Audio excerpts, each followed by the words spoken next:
G'day and welcome back to the channel again. Well, today I'm at Trinity Beach on a very special day. Today is cyclone day.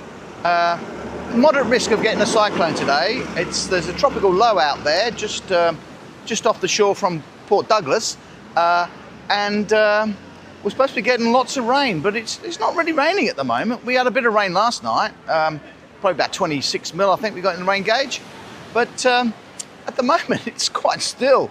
And it's not raining at all, which means the low must be pretty close to us. It's going to pass just to the south of Cairns, probably Innisfail. It always seems to target Innisfail or Tully, around the Mission Beach area, somewhere like that. But that's probably where it's going to end up.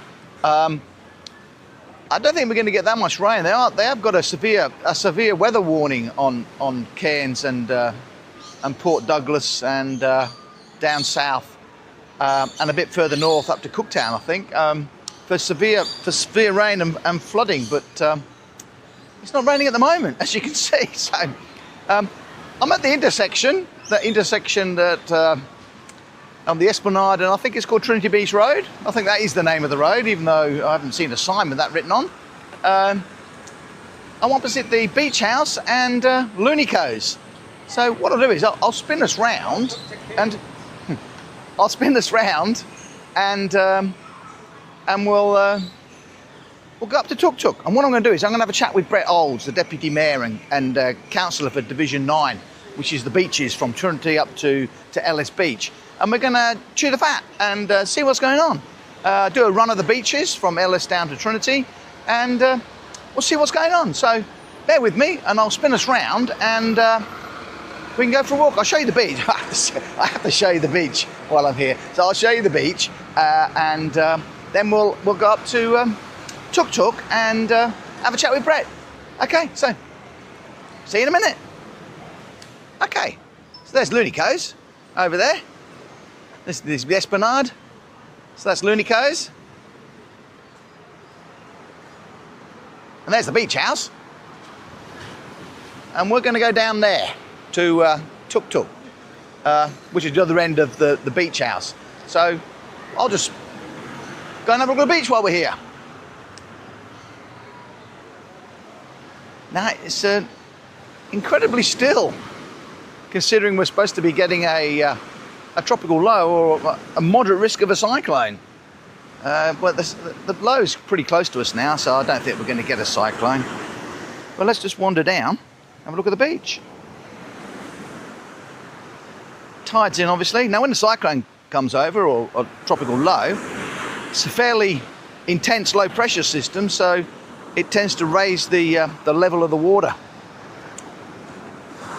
So we can get king tides when this happens, or I think they call it a surge, an ocean surge, where the low pressure sucks up the ocean to a greater height. But it's quite still, as you can see, but you can't see the horizon very well. Just make out Double Island up there and Scout Hat Island. But it's very still and it's quite warm. And there's the Yorkeys Knob Boat Club down there, Earl Hill. So okay, let's go and walk to Tuk Tuk. Bit of runoff here. Certainly water certainly washes the sand away. Amazing.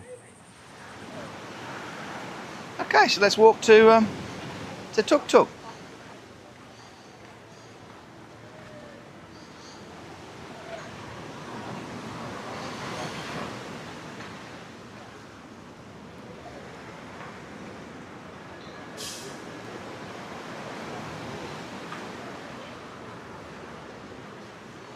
Wonder if we'll meet anybody, like the last time when we met Owen.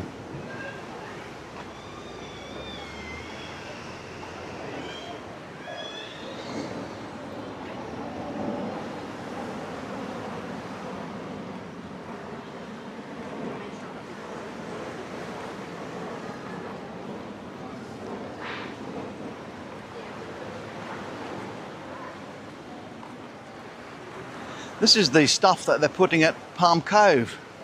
I think they call it beach lettuce, I think. Yeah, it's got fairly good root system, so it holds on to the sand. And they're doing a lot of revegetation in Palm Cove at the moment, planting this stuff. So let's go. Tuk-tuk's over here. And I'll set up, then I'll have a chat with Brett. Okay, just before I cross the road and go over to Tuk-tuk, I just want to mention that I've started a new channel called Cooking with WalkingCairns. It's mainly Thai food that I cook, but there is some other stuff too. So what I'll do is I'll put a link to the channel in the description. So please have a look. Go to the description on this YouTube video and click it. I'll make it a clickable link so you can click it and go straight to the channel. So have a look. Tell me what you think. Leave a note in the comments. Okay, so now we're across the road. Okay, see you, bye. Okay, I just thought I'd show you this. Okay, haven't quite crossed the road yet. I just thought I'd show you this. This is the tropical low passing us by. I think. I think that's probably out there somewhere. You can just see it out there, passing us by. That's the weather associated with it. On the way down south. There's the boat club down there at Yorkies. Yeah. So that's it. I think we've dodged another bullet with these cyclones. Yeah, it's really quite warm at the moment. And quite calm, as you can see by the Coral Sea. Okay, well, let's go and try and cross this road then. See ya.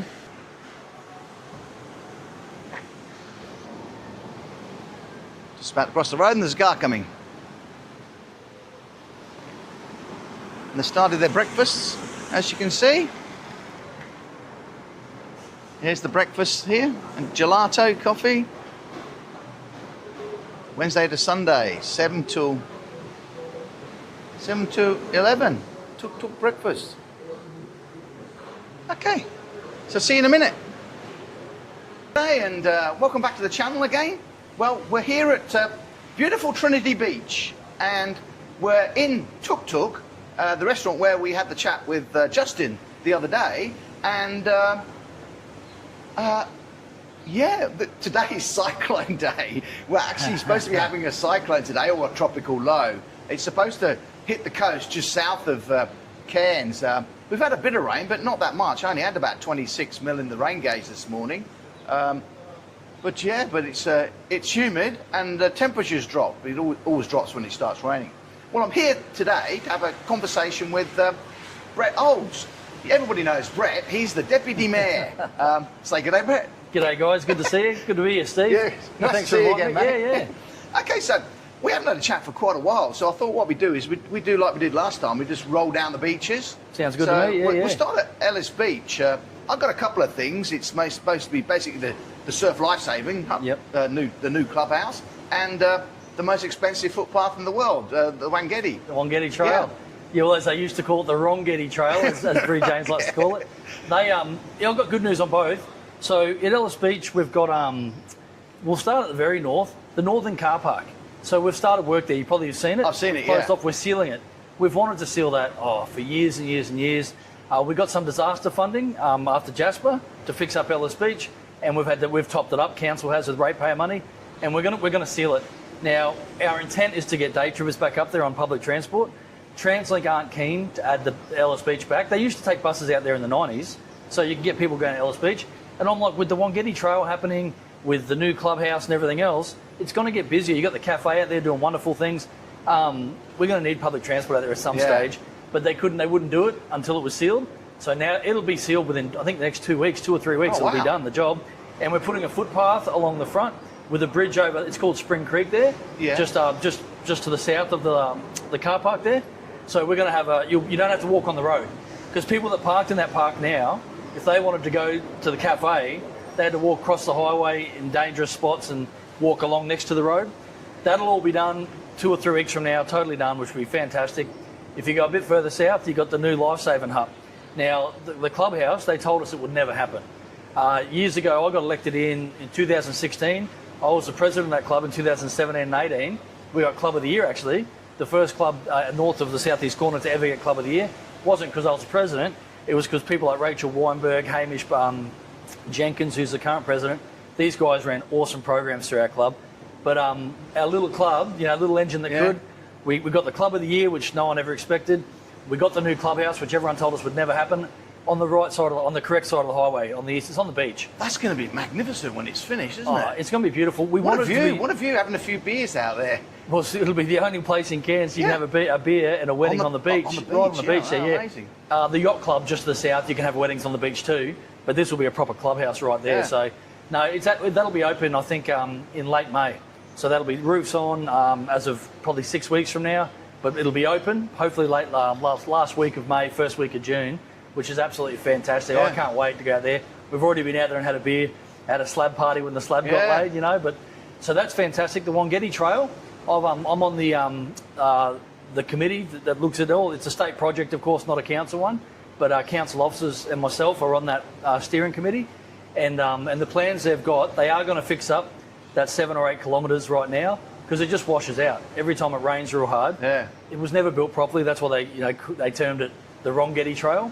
That is going to be fixed up, but as soon as the wet season stops, which that should be around Easter, typically the wet season ends around Easter, they're going to get hooked into that, and they're going to be going from Palm Cove to Wangetti, and that'll be done, I believe that's going to be done by 2027, by middle of 27, and then after that they'll do the next stage, which will be Wangetti to Port Douglas.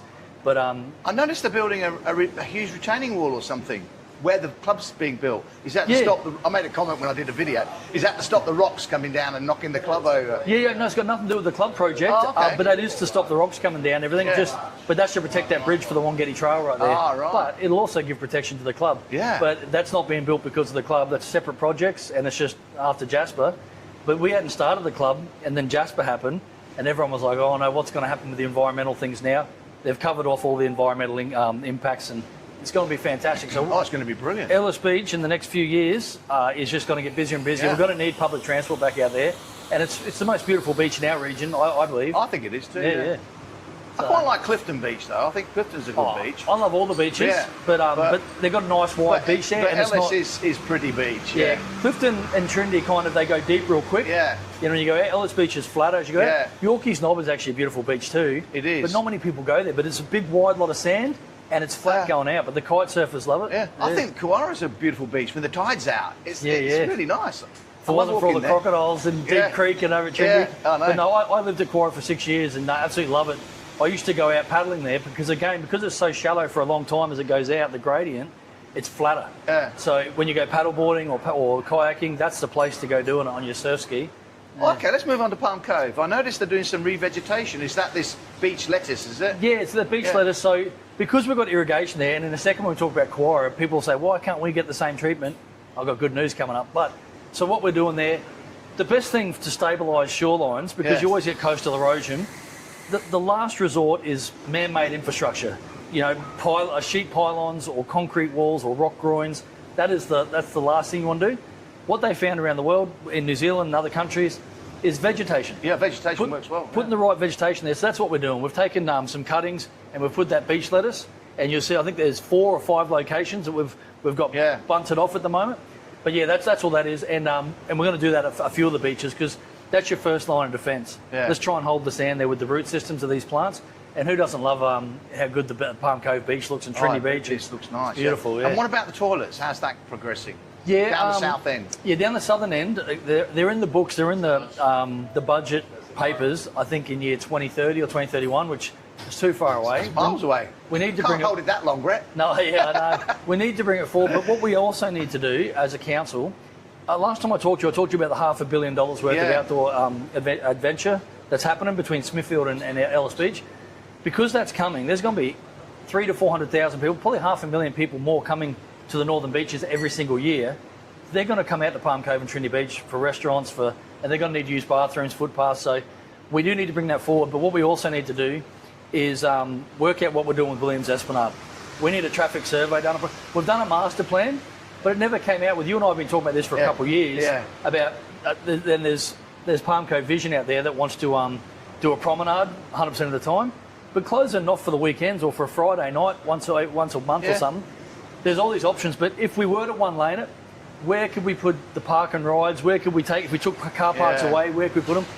We need to do get a professional in, a consultant, do a traffic consultation survey, and I honestly believe we'll get that in this next budget coming up.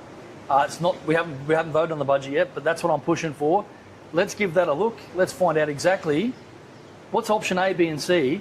Traffic has been an issue out there parking for 15 years. The truth is, I've never been there and not found a park. As long as you're willing to walk, is what I was going to say. So you could park at Goldfinch Park, but then if you've got to walk back to the southern end, it's a long walk. You can always get a park in the car park down by the caravan park. Yeah, that's the Goldfinch Park. But nobody parks wants to walk there. So we need to do a proper. Let's have a look at it. We're going to get busier, and it's not about the amount of cars and traffic we have today. It's about what about in 2028, 2029, where are all these cars going to park when they come here? Because with the water park at Quarry Beach, Reese Edge being built, that'll be open by 2028. If they're bringing 350 to 400,000 people a year to that water park, you can't tell me that a big percentage of those people aren't going to duck out to Palm Cove and check it out for dinner or for lunch or for whatever. That's right. And what about Double Island coming? I still haven't heard any news. No, I haven't heard anything on Double Island either. But I have talked to Bree James about it. She's very confident there should be an announcement soon. So you said that the last time. No, but it's a state project. I'm hearing good things, but the good news is, you know how rumours are and everything else, and everyone talks. I've talked to people that are friends with the developer as well, and it's all looking really good. That's all I can say is right now the feeling is excitement and positivity. What about the jetty though? Without making that jetty a bit safer for. It's not going to work, is it? Well, we did. I'm a big believer, in, as you know, for a functional jetty and that safe harbour. We need to. Even if we didn't have Double Island working so great, we still need it. That jetty wasn't built just to be a big jetty there for fishing. It's great for fishing. The fishermen love it. We don't want to take that away from them. But we do need to put those groins in. And when I say we, the state government, right? It's a state project. Department of Transport and Main Roads a couple of years ago did a study and did a big how would this all work. It came out, and some people said it was a bit vanilla. Like it was kind of like blah, it would cost a lot of money. But if you actually read through it, there's a couple of good points in there. It says, because we had people saying, if you put rock groins in there, it would hold up the sediment flows and it would eat out the highway at Ellis Beach, all the doomsdayers. But anyway, in this report, it says it would actually be a benefit. Because Buchan Point right now is stopping some of that sand from going around and is keeping the beach at Palm Cove being a beach. And they're saying there could be benefits to be had by putting that rock wall in to make a safe harbour. So we are pushing it. I talked to Bree James last week about it with Advanced Palm Cove, their president Paul Taylor. We went and had a meeting with a couple of their committee with Bree James, and it's not off the table, but it's not in the budget yet either. But it's still being talked about, and I believe it has to happen, because you imagine being a day tripper to Double Island, which, if that goes ahead, which there's a lot of positivity about, it will be open for day trippers as well, not just the elite to go there. It'll still have that section, but there'll be day trippers going over there. Imagine going over from Yorkeys Knob. It's 3 kilometres, I think, and in those southeasterlies. But the other thing is, when you get there, it's not a destination. You've got the boat club, which is nice, but Palm Cove's a destination. And I just think we need to think outside the box. We need to plan ahead for the next 30, 40 years, not just thinking ahead, we don't need it right now. But that is supposed to be a functional jetty, and even for safety. For the SES boats that use it, and there's been rescues, they've put out fires and they've been used over on Double Island. There's been rescues around Buchan Point, and their boat has been bashed up by pulling up to that jetty. So you can see it, because sometimes it's really rough out there. Absolutely it is. So and people saying, it'll look ugly because at low tide the rocks will be sticking out this much. At low tide they'll be sticking out this much. At high tide, they'll be sticking out this much. So but rocks are still natural, aren't they? They are, and they do it all over the world. You go travelling through Europe, you go travelling to America, you go travel even in Australia. They can build these things and make them complement. The fishermen will still be able to fish, but all of a sudden, no one's done a cost-benefit analysis. No one's done an economic need or an economic analysis on it, and I think that's what we're hoping. And Bree James seems open to doing a cost-benefit analysis, like getting a local economist to go there.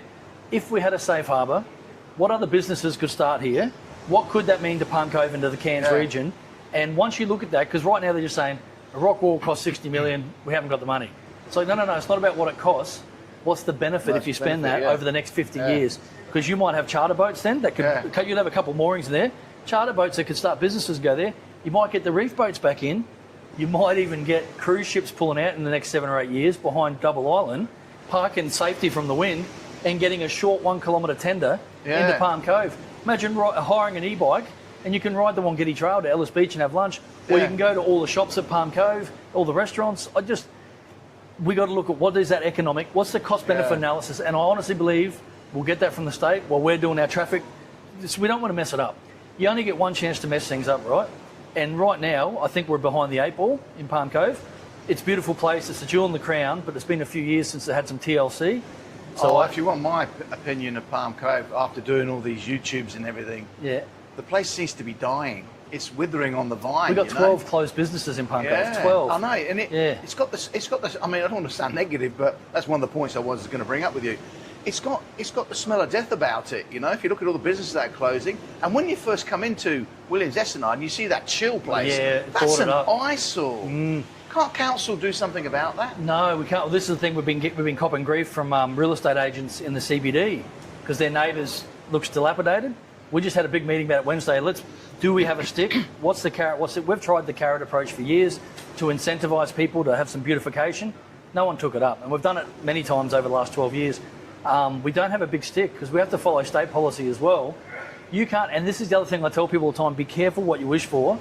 Govern me harder, govern me harder. The more rules you give to governments, the more ability you give them, they'll take them. So you give your liberties and your freedoms up, governments will take them, and you get a good government, it's great. You get a bad one, they'll use it against you. Whatever we do to a private business owner, like this is privately owned right here. Yeah. If he was shut down and he just put some ugly plyboard there, unless it's going to cause a danger to the public, council will get involved then, the officers, with their local laws. But if it just looks ugly, we actually can't do much. We can't do much about anything, except unless it's a health problem or a danger. But if we could do something, we could do the same thing to your house, because it's private building. So imagine us coming out to your street and saying, this house doesn't look pretty, we want you to repaint it. And you're like, wait a second, I like the way my house looks. So I get the angst. I've asked, can we do a character overlay through the next planning scheme? We can't make it retroactive, is what I'm told. So the ones that already exist and are dilapidated, we can't retroactively change it. But we are looking at changing the planning scheme. We're doing it anyway over the next 18 months. And I'm hoping to put a character overlay in for CBDs like Palm Cove, like Cairns CBD, like Gordonvale. Because when you get a closed business, things happen in economic environments. Sometimes they've got to close. But how about, instead of having plywood, you've got to have some artwork there or a wrap or something. Make it look pretty while it's closed. Yeah, exactly. So we might put that in a character overlay. The good thing about, you said Palm Cove has a smell of death. With the 12 closed businesses, I'd agree with you there. But because in the background, there's some stuff, I don't know if I'm allowed to say it or not, but there is stuff coming. I can say about the Hilton, like Accor just spent $4.7 million doing up their apartments up in Coral Coast Drive.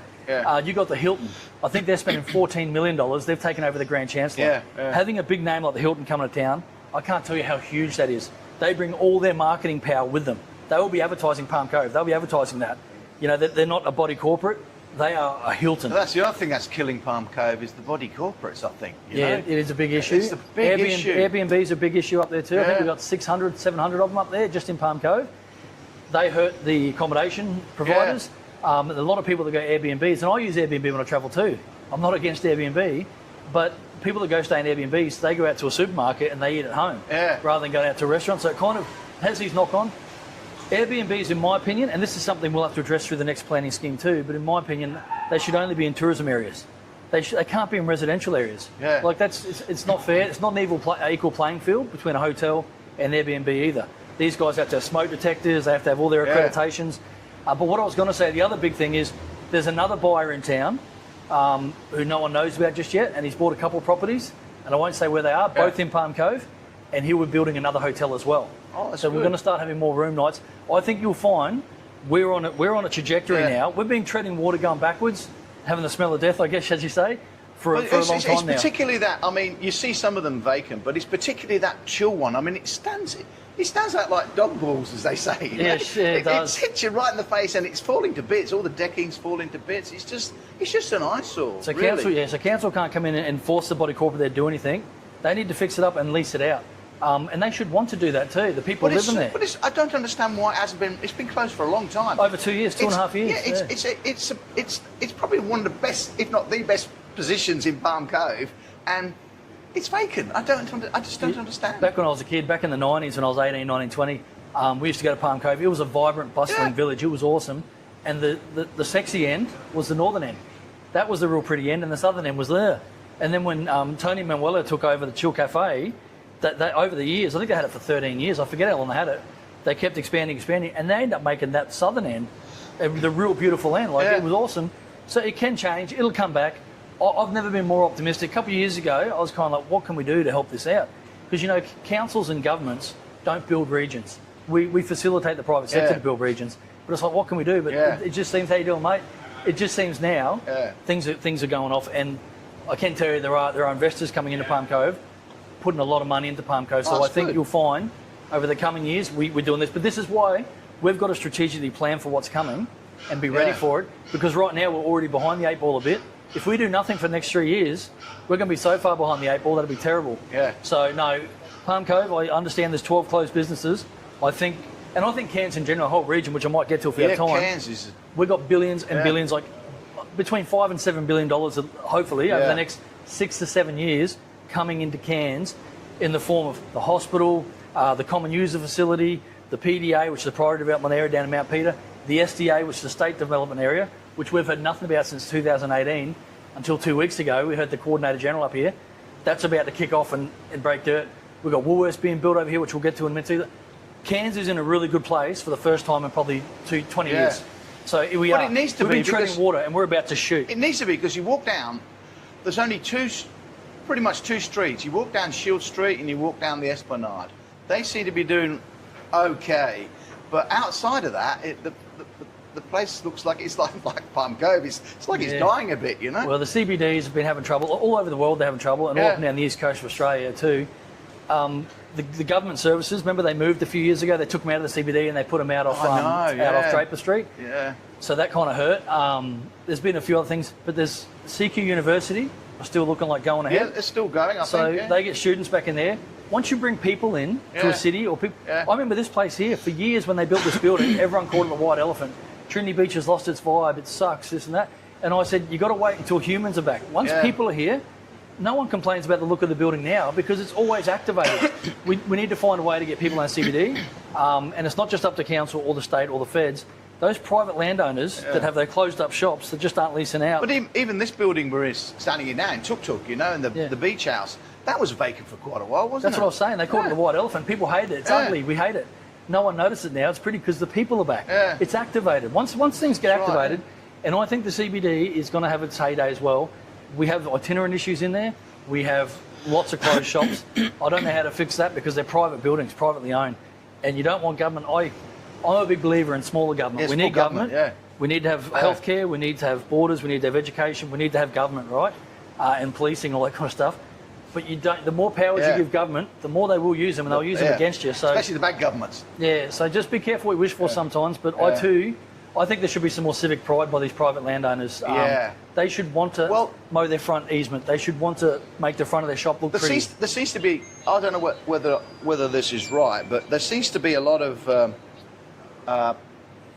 what I call land banking going on in this area. You know, people, especially for people from overseas, they come in, they buy a property, and they say, we're going to develop it. They come up with these big plans, and nothing happens because they're land banking it. Double Island for 12 years. And I reckon the resort Beach too. Resort, the Beach Resort, Acacia Court. I hear you. Do that with a private buyer. If a private buyer buys a piece of land, they've got X amount of years to build a house. That's correct. And the house has to be, the design has to be approved. There's all these covenants on it. So I you're don't right. understand how they get away with it. Where there's a will, there's got to be a way. We'll have to chase that one up. But Well, okay, let's move on to Clifton. We get down at Clifton now. We got Clifton. Oh, look, I get piles of rocks. How are they working? Yeah, apparently they're going good. They seem to be working well. I went down the other day, and it seems to create this mound of sand. I don't know if it's left over from the actual building project, but it seems to be a mound of sand there, and it's formed like bays between the rocks. That's exactly what they were supposed to do. And if you go to Holloway's Beach, which has been there for about 8 months longer, same thing. They're working. So, and it's like Ellis Beach. They've had one there for the 50s, 1950s. That's falling down, but needs to be a few more rocks. but that's been there for like, 60 years now, 70 years, and it's going great. So, it's done great. It's saved the beach. The people that were angry about it first, because they had to build the rocks all the way up to the land so they can get the excavators out.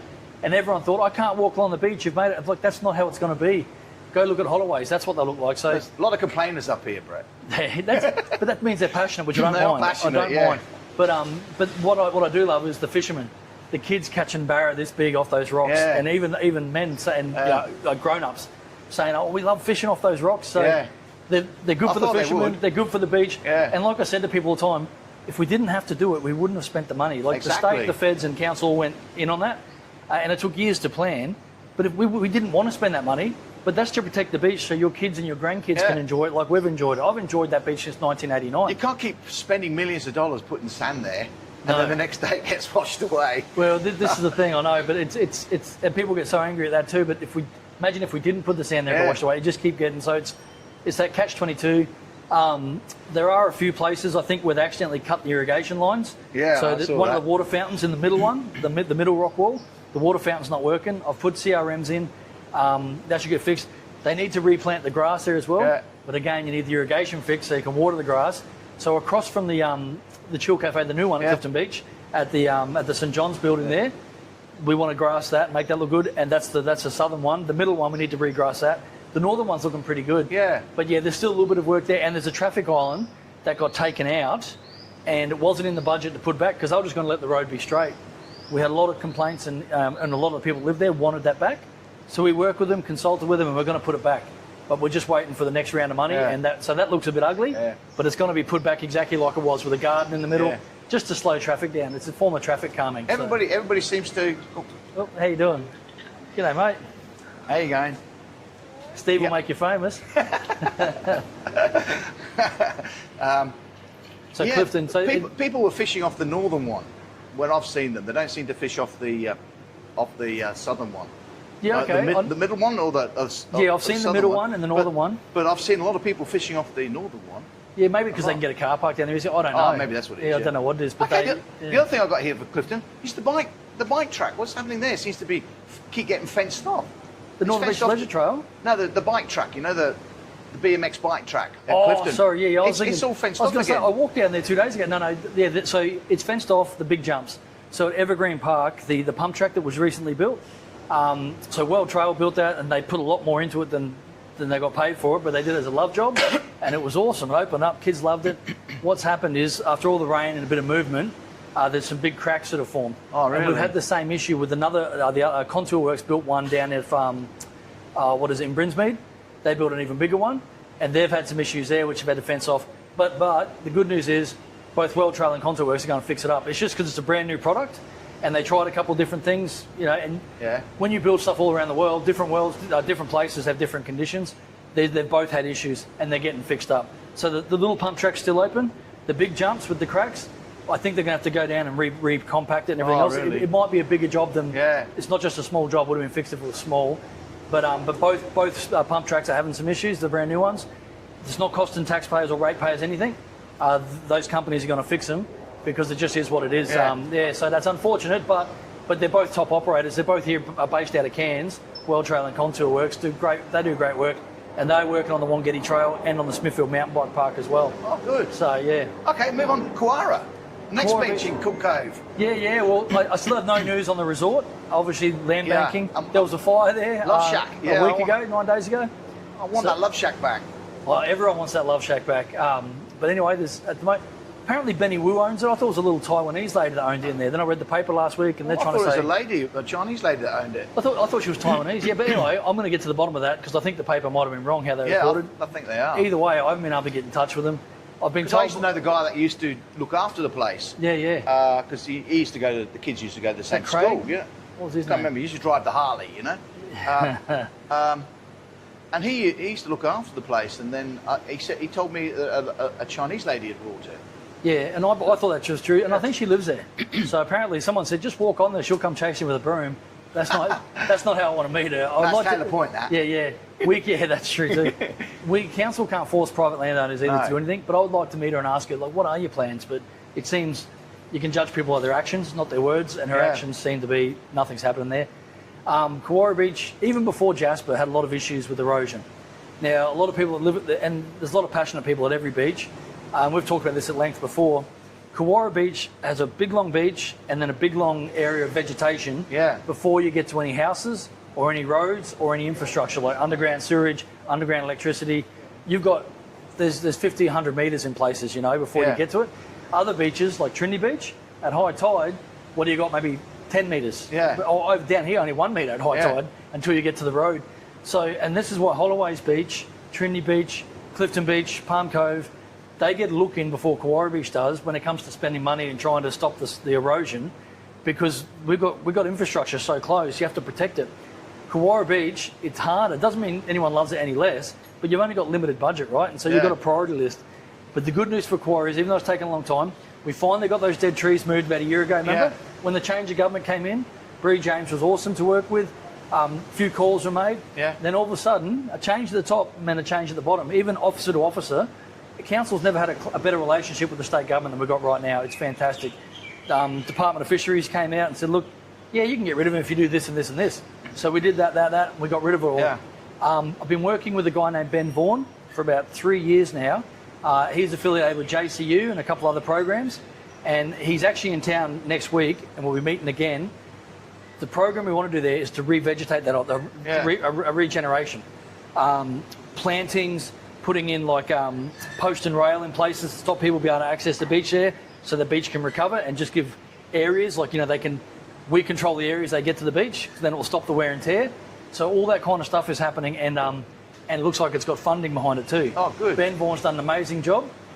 It's called LEAF. I forget what it stands for. It's an acronym, LEAF. But anyway, that's coming, and Steve's got, you know, breaking news. I haven't told anyone else this at all. The mayor knows about it. I know about it, and a couple other people as all. But no one at Kauai knows about it yet either. So it is happening. Oh, good. Council this year will be putting irrigation down there, because a lot of people at Kauai Beach said, why can't we have the beach lettuce? Why can't we have these different kind of species? Because those kind of species, they take more maintenance, and if you can't water them, you can't have some down there. But I'm getting irrigation put in, which I promised them last year would happen. This financial year starts in July. In this new financial year, we're going to get irrigation there. The re-veg will happen. You'll see some works down there probably by May, I think. The beach hut, the lifeguard hut, we're moving that back because the cyclone just it got too much wear and tear. Yeah. So we're going to be moving that back. And even the stinger net, the big infrastructure, the wheel there, that's a big job. That'll be getting moved back as well, because that had some issues during Jasper. So you'll see some works down Kauai Beach over the coming weeks and months. And I know it's been a long time. I really appreciate your patience, guys. I haven't stopped fighting the fight for all the beaches, but Kauai, I get it. It looked like crap. And there's still bunting up. You know, there's still bunting up now for 2.5 years. Oh, no. I get it. I walk down there. Sometimes I do a 20k walk in the morning. I didn't walk this morning. It was raining a bit. My wife just got home from 2 weeks away, so I had to sleep in today. But I blame my wife for me being fat. It's my fault, not hers. But sometimes I walk from Trinity Beach, where I live, all the way to the jetty and back, and that's 20k walk, 10k's there, 10k's back. I walked 12k's yesterday, but I'm trying to lose weight. But aren't we all? But I love it. But when you come back, it is always sad to see Kauai Beach, the bunting everywhere. So I totally get it. I lived at Kauai for 6 years. We're onto it though. Over the coming weeks and months, revegetation works will happen. Those huts will get moved, the hut will get moved, and the wheel will get moved. We'll get irrigation in there. We'll be able to plant better species of plants down there to protect the beach. And we're just hoping we plant it. One of the big issues has been locals though, not the ones that live there, but other kids and stuff going down, stealing the plants. We put plantings in, they'll go down, dig them up within a day, and snap the ones they don't want. And it's like, why? Why are you doing this? And cameras. It's not but you can put cameras everywhere too. But we've got CCTV, we've got like 700, we've got more than 700 CCTV cameras around Cairns. Have you seen crime go down? No. And the cameras catch them, you give it to the police, they know who they are. The magistrates aren't putting these kids away. We'll have me here for 3 hours, we start talking about crime, because I'm angry and I'm passionate about that, because there are simple things the government could be doing to have a better result. They're taking positive steps, they're going bit by bit. Yeah, they're baby steps. They've got to go zero tolerance, and they've got to be brave, and we've got to back them to be bold. Because the reason I think they're being timid is because they don't want people to turn on them. And I'm like, we've got to let them know we won't turn on you if you go zero tolerance. David Christopher, the Attorney General, Deb Frecklinton, and Bree James, Terry James, David Kempton, we will back you if you go hard. But we've got to let them know that. Send them an email, call them. Because I get it. When you're in politics, you know, if you go too hard, you turn people against you. It's never easy, and decisions aren't easy. I mean, I'm not too political, because if I believe in something, I just go for it, 100%. This crime thing, it's out of control. Especially at Yorkies. Mate, Yorkies sounds terrible. Mate, Trinity Beach down here, just around where I live, you should see how bad it's got just in the last 3 months. I've never seen it worse in my life. Break-ins to my neighbour's house, just up the back, like, and everyone's reporting, and they send it to me. As a councillor, I can't do anything except promote it on things like this and talk, I think talk to the police. if they bring in those castle laws, that'll change it a bit. Well, the Katter Party just yesterday introduced castle law again, a bill. I believe that'd be great. It's a deterrent. It would be great. People keep thinking it's going to be like Yosemite Sam, just shooting everyone. I lived in Texas for 10 years. People don't get shot every day because people walking in. These laws, it's a deterrent that that if someone comes into your house right now, you're only allowed to use equal and opposite, like proportionate force. So if you come in with no weapons, I've got to take you on fist to fist. You might be a better fighter than me. Or 2 o'clock in the morning, pitch black, you walk in and you got a knife, and I yell out, "Hey, what do you got there?" "Oh, I've got a knife." And I go, "Okay, well, I'll get a knife and we'll have a knife fight." Then I turn up and you trick me and you got a gun. I mean, what a joke. You should not have to worry about anything. If someone's in your house illegally, they should not be there. But the biggest thing about castle law that I love, in Texas where it is, if you do walk into someone's house, you break into someone's house with a weapon, any weapon, a screwdriver, a knife, a gun, whatever, even if you don't use it, but you got that intent, not 100% of the time, but you could be charged by walking in there with a knife. That shows your intent. You get charged immediately, or you can be charged immediately with attempted murder. You imagine the first 3 people that walk into someone's house with a knife or something, getting charged with attempted murder and going away for 25 years. What do you think will happen? Send a message, It'll be a big deterrent. That's what I love about castle law is, like, you should not be in my house. And I hate the victim blaming. People saying, well, you should just hide your keys and you should do this and lock your house. I'm like, here's the thing though, if you do hide your keys, and I've talked to victims who have hidden their keys in their bedroom, and when the kids couldn't find, these teenagers couldn't find the keys, they go into the bedroom, hold you at knife point and try and find your keys. It is safer, if that's going to be your take, to leave your keys hanging there at the door. Leave them in the car. So when they come in, leave it in the car. Then they won't stab you.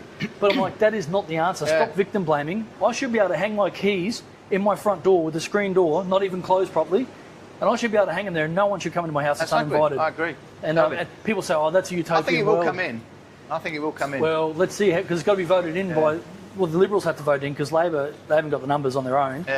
But we'll see how it goes. But castle law bill has been introduced. I respect the Katter Party for doing it. They've tried it before, it didn't work. But good on them. Good on them. Okay, the toasted goat. I'm trying to get a conversation with those guys. I message them on Facebook, but they never reply. I can see they read the message, but they never reply. So, but they've got funny hours, so I find it hard to get down there. And they do a great job, and they know when it's busy, and they go down there and do that. Park runs on Saturday morning is always awesome for them. It's privately owned land. The owner has allowed them to be there and to sell, which is awesome. The owner has approvals to build a shop front and cafes and stuff down there. Oh, wow. But he's trying to work with council because he wants to fix up not just his car park, but let's fix up our car park at the same time. Let's do a deal. Council's been hard to work with, and not because council are being obstructionist. It's just that it's a tough situation. Money's tight. How much do you want to spend on a car park? I'm in favour of big time that the car park should be taken over by council, because if he just has his private car park down the front, you know everyone's going to use it as a public car park, right? Because Cora Beach, right now, we have the worst car park at all the beaches. It's not very big. It's tiny. It looks ugly. We need a remodel down there. And I think if he was to build that, we could work in there. The fear is if we don't work out a deal with him soon, he might just say, you know what, I'll sell that land. It's very valuable property. Oh, it would be. So he might just end up putting it back on the market for all I know. But at this stage, he has been trying to work with council to come up with a deal with the car park so he can make that cafe work. And Toasted Goat will probably move into one of those stores. But for right now, he owns the land, they're there, and they open at the hours they want. How you doing, mate? How you going? Okay, let's move on. What's the next beach? Oh, no, actually, I've got a few for Kawara. Nobody sees the camera, he's so small. That's all good. Oh, yeah, Taylor Point. Oh, I see a lot of thing on Facebook about Taylor Point that, you know, that he's like the beach, the beach shack, you know, the love shack as I call it. That he owns down to the high tide mark. Correct. Yep. But it's the real high tide mark, the high tide mark, isn't it? Yeah. Well, this I don't want to. Or is it the average? I'm not going to put my foot down and say that because at one stage I got told he owned below the high tide mark, but no, apparently it is just the high tide mark. I don't know which one. I don't know the astronomical highest tide or this, but either way. At low tide, people can walk on the beach, and allegedly he goes down there and asks, you know, that's what on Facebook. They said he's got a guard dog or something. He goes down there. I've met Audrus a few times, and he seems like a genuinely nice bloke. He's had death threats. He's had his equipment out there sabotaged and everything else. He's been put through a lot. I say to people, I add up the pros and cons. Since Audris has been there and he's fenced off, his property, the negative is, the con is the public access to the beach is gone at the moment. That's a big negative, which people are hating. But the positives, the pros are, there's no more illegal dumping down there. Yeah. He's cleaned up tons and tons of rubbish. There's no more illegal camping, and there's no more hooning. Mate, you talk to the people who live down Connemara Street, Moore Street, and around that area, every weekend and every afternoon, they'd be calling the police, they'd be calling me, hey, the hoons down there, just tearing things up. Yeah. So I think there's more benefit to having him there. But public want their access back. He's got approvals when he bought the place for 3 stages of approvals. Stage 1 is 6 houses up Marana Street, which would be a good outcome. That's where you want houses. Yeah. And that'll stop hoons being able to get onto the land. But in stage 1, he'd have to, one of the conditions is, which is a court-ordered condition from years ago, he has to put a footpath where that road used to be that goes all the way to the beach. And then the land... public access? Public access. And then the land on the northwestern side gets handed over to council. So council gets a big park that will connect to Connemara Park. The public access will have a boardwalk or a footpath down to the beach, and life's good. Yeah. To me, when that happens, he'll be a hero to everyone because he's cleaned up Taylor's Point. Yeah. He's given public access back, but right now he's holding off on that, and he definitely wants to change. It's been in the paper, I can say it. He wants to change that condition and put it on to stage 2 or 3. But the thing is, I don't think he'll ever do stage 2 or 3. Yeah, exactly. So council's written back to him. No decision's been made yet. I know the public will want that condition to stay with stage 1, and we'll see how it all goes. But it's pretty likely that condition will have to be tied to stage 1 and not move. Yeah. Because the public deserves to have access back down there. Now, the other thing that's been controversial, he does chase people off apparently when they go there. I haven't witnessed that. That's a police matter. Council can't police that. Yeah. So if that does happen to you, you're allowed to be there at low tide as long as you walk. You can't walk through his property to get there. No. You'd have to go around from Kawara Beach or through Connemara Park, jumping over the estuary at low tide. But if he chases you off illegally, you have to get the police involved. The other thing he's done is he's built a rock wall down there. Some people are saying, well, he's done that so he can increase. He's reclaimed land, and so he can have more ownership. I don't know if that's true or not. Anyway, it was illegally built. He had no permissions from the state. It looks good, though. Council. When you look at it, it looks good. It looks good. I have talked to engineers, and they said it's not actually built that well at all. Oh, really? So I've never been close to it, but I've seen it from a distance. It looks good. So he got given a show cause notice, which is like, why do you need this? Why was this built? He sent information back to council about that, which hasn't been acceptable. So he's going to have to remove it. He's going to have to remove that rock wall. So that's probably breaking news. I don't know if I'm allowed to say it or not, but because it's not in court or anything, but it was illegally built, and it looks like he's going to have to remediate it and take it back down. Will there be a fine as well? I don't know. Probably. I don't know. He could rebuild it, a metre or 2 as long back, as he gets permission. If you got to, this is for anyone. If you want to build on the coast, on the sand, on the water, go talk to your state government. Go talk to your council and find out what approvals you need. Because I can tell you, the environmental impact surveys and everything else that you do, anything on the beach. I mean, I got in trouble in 2015, 16 when I put a core flute up down on the Esplanade, and they said no, that could go out the Great Barrier Reef. I'm like, what? So anyway, you can't put core flutes up just here on the Esplanade. So anyway, if you want to build a rock wall, go get permission first. So he's done the wrong thing there. So that's Taylor Point's story. Hopefully, if he ever builds stage 1, and I don't have time frames, and that condition comes back in again, that's the best outcome in my opinion. Okay, Trinity Beach then. What's happening here? We're in Trinity Beach. This is beautiful Trinity Beach. Yeah, on a rainy day. On a very rainy day. Yeah, but it is beautiful. Cyclone day. So we'll start up the top end. Woolworths. We have the sod turning. Woolworths Fabcot, who's their development arm. They'll be turning the sod. Obviously, you've seen the civil engineering equipment up there. They've been moving the dirt around, getting it ready. But as of March 16th, I've been invited out, and Councillor Coughlin will be there with me, and they're going to do a sod turning. So after March 16th, they're into it. It'll be a 15-month build, they're telling me. So what's that, 15 months, March to March, April, May, June. By June 2027, Woolworths should be open at Trinity Beach. So, yeah, all going well. Let's say June 2027 or July. Obviously, if there's weather impacts or anything else, it can be pushed out. But that's the plan as of right now. Navigation Road, since we talked last time. I use it all the time. It's open. Yeah, it's great. Yeah, so people love it. Don't spread that around, because at the moment it's quiet. So don't spread that rumour, okay? We are going to have to put traffic lights at the Navigation Drive Trinity Road end, and also at Navigation Drive Reed Road end. they'll both end up being signalised, Oh, really? probably over the next 12 to 18 months. Oh dear. Well, because of Holy Cross and all the traffic in the morning. Doing U-turns. Well, and getting the kids across there safely to riding to school, it's the safest way. I'm not a big believer in stoplights everywhere you go. Yeah. But in those two instances, to control traffic, that's what they're going to have to do. And that's the plan. So traffic lights will be coming there. Trinity Beach Road, you saw down the eastern end, down this end, over the last 12 months, 13 months. And it sucked for the businesses down here. There was a lot of roadworks. Yeah. What we did, so when I became a councillor in 2016, the departments didn't talk to each other probably as well as they should have. And a lot of times you would have the water guys go in and replace water mains, and then the road guys come in and replace their roads. And sometimes the road guys would replace a road, and then 2 months later, the water guys would come in, dig up that new road and replace the road because they hadn't communicated That's properly. standard procedure. Well, no, not these days. They talk to each other a lot better. But what that means is sometimes jobs can take longer. And if you drive up, so this southern end now is all done. It's beautiful roads, everything else. But they work together. They would not reseal the roads until the water guys had got in and fixed it. And that's what's going on. The rest of Trinity Beach, from Moore Street all the way up to Navigation Drive, there's potholes everywhere. We live in a wet environment, that happens. But the reason it would have been fixed sooner usually, we are waiting. There's a couple of water mains that need to be replaced. So the road guys, the infrastructure guys, are going to wait for that to be done first, and they're going to time the works. So as soon as they're done, they'll fix the roads. And it will happen this calendar year. So before Christmas, like this year, I don't know what month. It might happen in 6 weeks. It might happen in 3 months. I don't know the time frame. But as soon as that water mains are replaced, the works will be timed. So the Coke truck.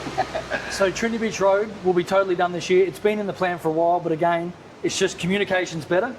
It might take a bit longer sometimes, but your rate money's not being wasted by putting down a new road, having it torn up, and then putting down a new road again afterwards. It's ridiculous. So it's a better way of doing it, but sometimes in this instance it can take a bit longer to plan. Yeah. And people have asked me up here, about closing off this road here outside the front of Beach House and Tuk Tuk, and maybe having a market or something. Is there any? The Vibe Festival's back this year again. Oh, it's back. Yeah, it's back again. I think it's in September. The Rotary Vibe. So I was instrumental with Tourism Trinity Beach.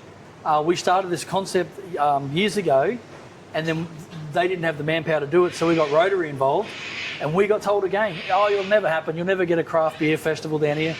We did it for two or 3 years in a row before this place was built, and then we didn't do it for a year, and we came back last year, and they come back in this year. So the Rotary Club, the Northern Beaches Rotary, they still do it. They do it, and I know Harry, who has the pub down here and everything else.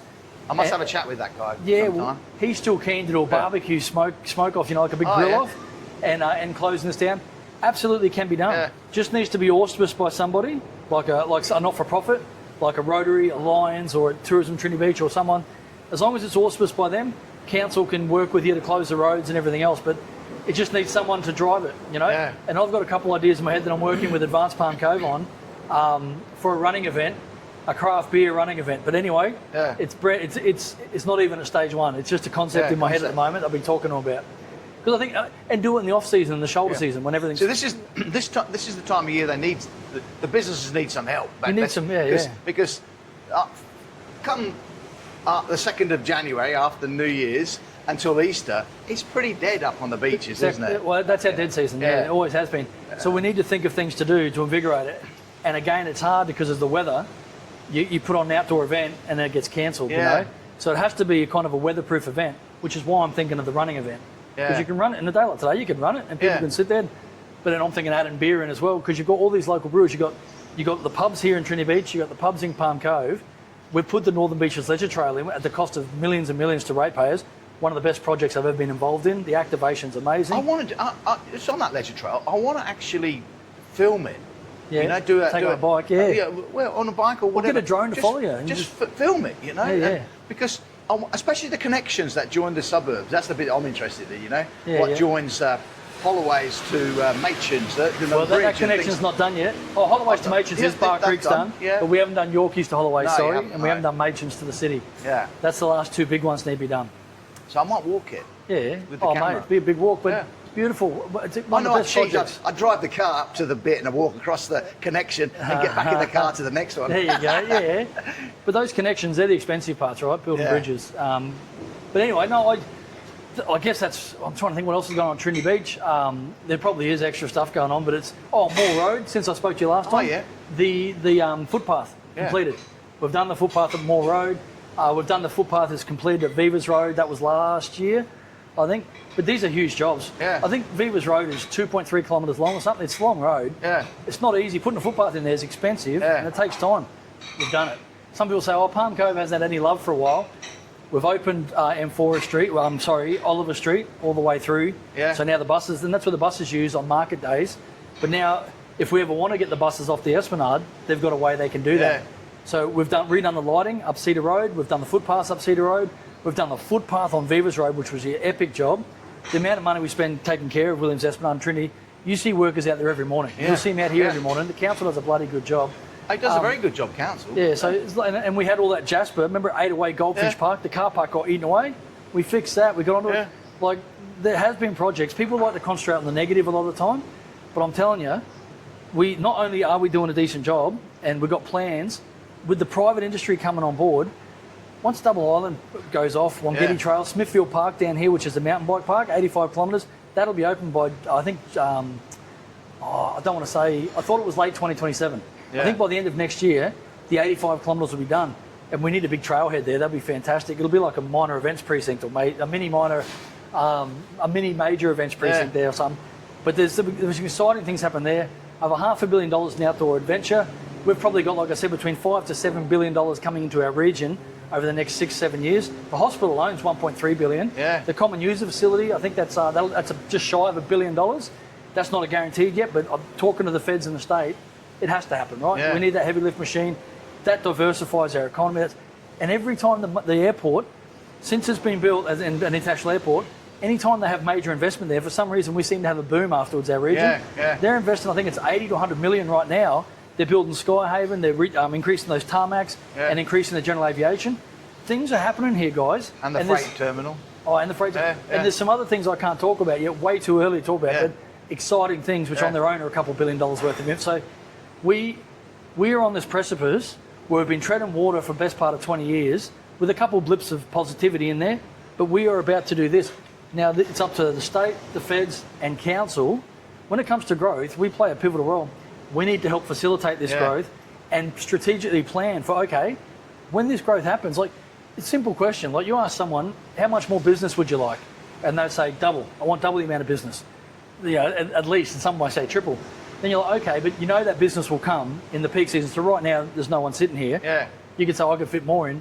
But you know that if you say double, they're all going to come during the peak season. Peak season, that's right. Yeah. Peak season, all the accommodation's 92, 95% full. Where are they going to sleep? Yeah. And if you're full in your busiest nights, how are you going to fit twice as many people in your restaurant on a busy night? And they're going to walk on the footpaths. Where are they going to go to the public toilets and everything else? So you've got to plan for this. Yes. Where are they going to sleep? Where are they going to eat? Where are they going to use the bathrooms? All these things. That's our job at council, is to be like, okay, all this stuff is coming. If we sit on our hands and think, oh, it's a future council's problem, that is not the way to go about it. And I can promise you it's not what we're doing. We're very well aware of it. We talk about it all the time and we're making plans for it. And we're investing in these things. In water reservoirs, instead of just replacing like for like, we're making them bigger. Yes. You know, all these kind of things. So we know what's coming. And, you know, barring World War III or a financial, we can't control that. No one has a crystal ball. All we can plan on is what we know is coming. And what we know is coming is bloody exciting. So that's good. It's a good time to be a Cairns. Maybe we can catch up again. Mate, we should. In a few months. I must catch up with Rhonda, actually, because I want to talk about the vanishing beach at Holloway's. Well, that's why they put the groins there at Holloway's. Yeah. Have you seen it lately? It's gone. Almost the surf hut's gone. Oh, I haven't been down there for a couple of probably a month or terrible. two. Yeah. I can't believe that. It's like a 3-metre drop outside the surf hut. I'm thinking, I look back at a video I did about a year ago on it. Yeah, the sand was all that. So all that sand's gone. I need to go check that out because just outside, straight on the beach, you know. Yeah, well, you know Terry James, the former mayor and deputy mayor of council. Yeah. He's the state member for Mulgrave now. His house where he grew up when he was a kid at Holloway's Beach no longer exists. That whole street got eroded away. So Holloway's Beach has always been one of, and that's why Cora Beach sometimes goes, "Where's our love?" Because places like Holloway's are losing streets and infrastructure. Yeah. So we have to defend them. So I'll go down and check that out. Yeah, but Rhonda's good. Yeah, she'd love a chat. I've sent her a message, but I'm going to catch up with Crickets. Rhonda. I'll catch up with Rhonda hopefully in the next hour or so. Yeah. And I'll Ask give you her a to- number. I said, give Steve a bloody call. Yeah. No, I like doing this. She got my messages from me. This helps get our message out on what's Exactly. going on. It's good for But it us, gets but out- it's good for the community But too. it gets out the right message, if you know what I mean. There's Yeah, so yeah. many rumours that you know what Yeah. it's like here. I'm not telling you anything new. There's so many rumours that go on here, Well, I had a lady email me and yesterday. then some of them contradict each other. So you can't believe a lot of the things you hear. I literally had an email yesterday. It was a long one, and she goes, "I'm hearing this room and that room." It was about a different area, not Division Yeah. 9. And I wrote back and said, "Sounds like there's a lot of rumours out there." I said, "It's probably better to put them to the side." And I'm glad you emailed me because here's the facts. And I Yeah. did answer her, and then she goes, "Thank you so much." But it is hard because you don't know what to believe when you Yeah. hear everything. Some of the rumours are true, but a lot Yeah. of them aren't. Yeah. So, no. Anyway, my number's Yeah. 0477 990 263. Anytime anyone's got a question, and if I don't answer it, sometimes it takes a while. Just text me, give me a reminder. I'll get back to you. If it's urgent, I'll let you know. Well, thanks, mate. Thank you, Thanks for the Steve. catch-up. Always good. That was good. Yeah. We'll do it again in How a you few doing, months. mate? Yeah, good to see Okay, you. so I just moved up. Thanks. how you going? How you going? How are you? Yeah, good, mate. Yeah, Good, good. nice. So Good. I'm the divisional councillor. In Yeah, Deputy I've Mayor, seen you. Yeah. See the video. Look at the channel. Yeah, I've got Yeah. the channel. Yeah. Yeah. Oh, nice. I'll just sign off. Okay. So remember, if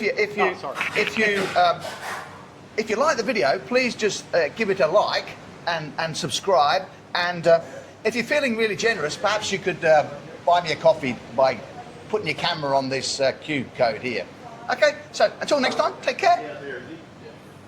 See you, mate. Thanks, mate. Sorry, Aaron. Yeah. So where'd you move up from? From Ballarat. Oh, Yeah, yeah. it's cold down there.